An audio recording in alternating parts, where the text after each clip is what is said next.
Good morning, students. In the last previous class, we have discussed the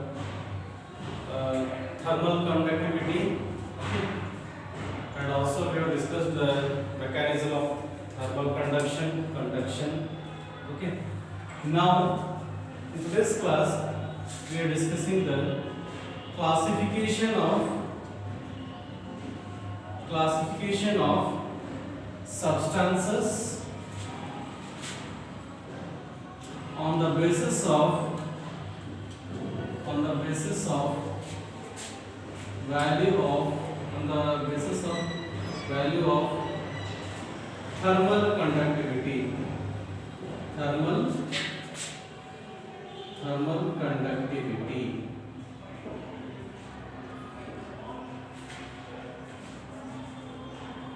Thermal conductivity. Okay. So here we are classifying the substances on the basis of the value of thermal conductivity. Okay. So different substances there are many types of substances. Okay. So these substances are classified on the basis of the value of thermal conductivity. The first one is that is good conductor. Good conductor. So good conductors are the substances whose thermal conductivity is having a large value. Okay, these are the substances which have the large value of thermal conductivity. Large value of thermal conductivity. Okay. So, for example, metal, iron, or any copper or aluminum are the substances, are the conductors which have the large value of thermal conductivity. Similarly, bad conductors.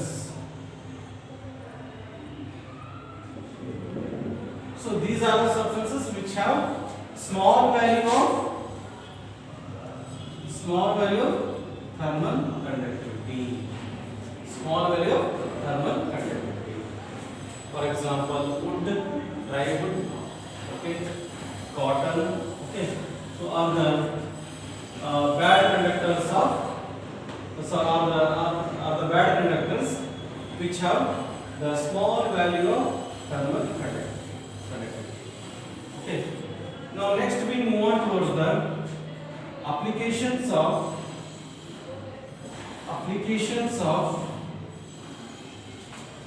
thermal conductivity. Applications of thermal conductivity.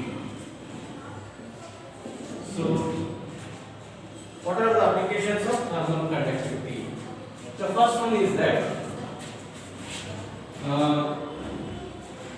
ice bags, ice blocks are covered with gunny bags.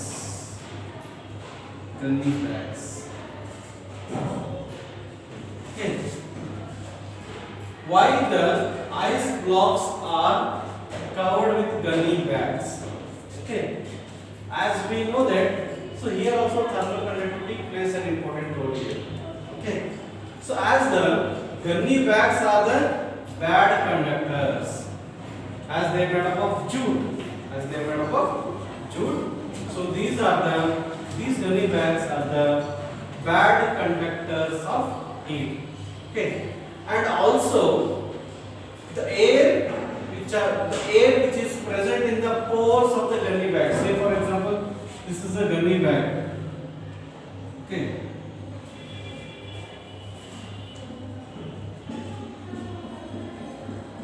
This is a gunny bag in which the ice block is placed here. So the pores are present. Okay. So in gunny bags there are some small pores and in which the air is present, and air is also a bad conductor. Okay, air is also bad conductor. Okay, so hence, as this gunny bags and also the air present in the pores are also bad conductors, bad conductor of heat. Hence, it does not allow the external heat to pass into the gunny bag. So because of due to this, the ice which is present in the ice which is placed in the gunny bag will not melt easily. Okay, it does not melt easily. Hence, the ice blocks are covered with gunny bags. Okay, so this is what our application of the thermal conductivity. So because of the bad conductor of gunny bags and air present in the pores of the gunny bags are also bad conductor. Hence, it does not allow the heat to pass into the gunny bags. So because of due to this reason, the ice blocks does not going to melt easily. So that's why we can see that in the roadsides when we go to drink the sugar cane juice, we can see that the guy who present there, he will keep that ice in a gunny bag. Okay, so this is the reason he will keep the ice into in a gunny bag. Okay, so this is the one application of thermal conductivity. The other one is that during the winter season, or say for example during the rainy season, you can see that some in buildings, when you see at the top of the building, you can see that at the side of the windows, you can see some of the birds are going to be sit there. Okay, during the rain, when the rain is coming, what they will do? Okay, so these birds, when they feel very cold, then what they will do? They will swell their wings. They will swell their feathers. So when they swell their feathers, the feather is also a bad conductor. So it does not allow the heat which is present in the body, which does not allow it to pass outside. Okay. So hence, feathers are the bad conductors and they does not allow the heat to go outside. Hence, to feel warm, what these birds will do? They will just swell their wings. Okay, so this is the one reason. And one more application, birds swell their wings.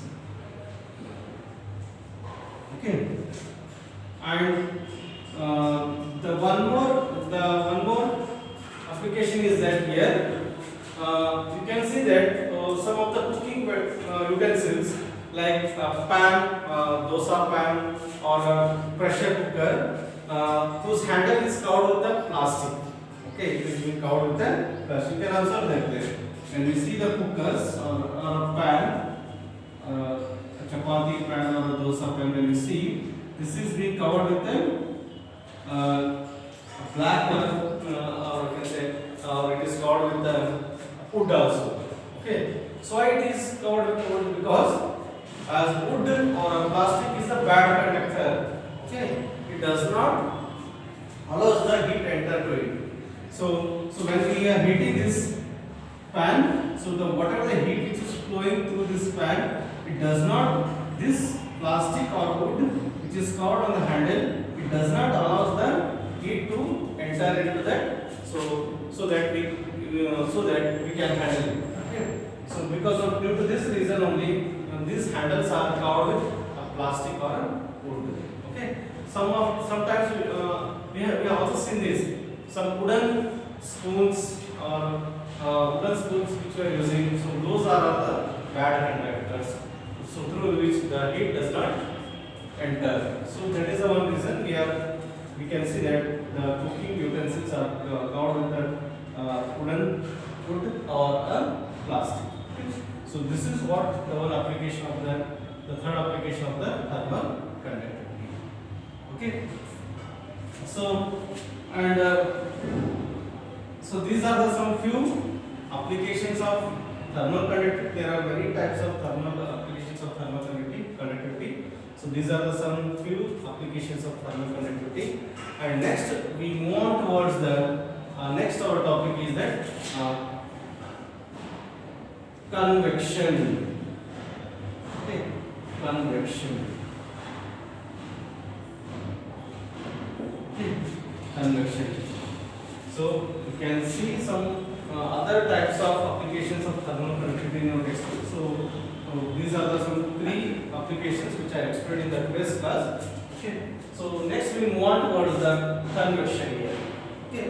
What is this convection? As we have discussed in the last previous classes that modes of transfer of heat. There are three modes through which we can transfer the heat. One is conduction, second is convection, third is radiation. Radiation is the fastest way through which we can transfer the heat. Okay. So convection. Now convection is nothing but what? The process in which the heat can be transferred from one part to another part with the actual movement of the particles. With the actual movement of the particles. Okay, I am writing the definition. The process.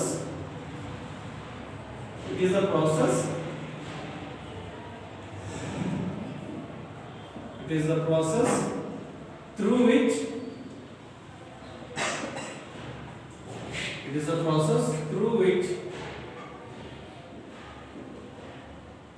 heat is transferred from one part to another part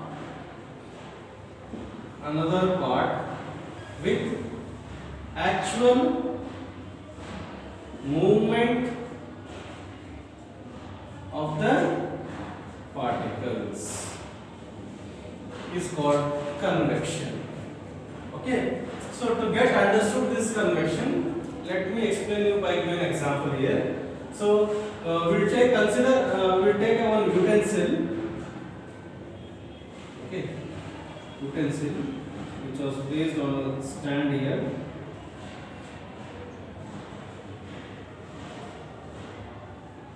It was kept on a stand here. Okay, and we kept one burner. Okay, a burner, and this utensil is filled with a liquid, say water. Water is filled in this one, in this utensil, in this container. Okay. Now slowly we are heating this water, which is in the container. Now we can observe that after some time, the water will get heats up. Now how this water is heating here? Okay. So which process is going on this water here? Going in this water here? That is convection. How? So when we are heating this water or liquid, so the liquid which is present at the bottom, which is nearest to this burner, which is at the bottom, will first get heats up. So the liquid at this bottom of the container will first get heats up. Okay, and after getting heat, the liquid, its density will get decreased. As you know that density, how the density is going to be dependent on the temperature. As temperature increases, density decreases. So we are heating continuously here. So when you are heating, the water near this, the water which is present at the bottom of the container, it will get first heats up. So after getting heat, its density decreases. So slowly what happens? The water which is present at the bottom, it will get raised up.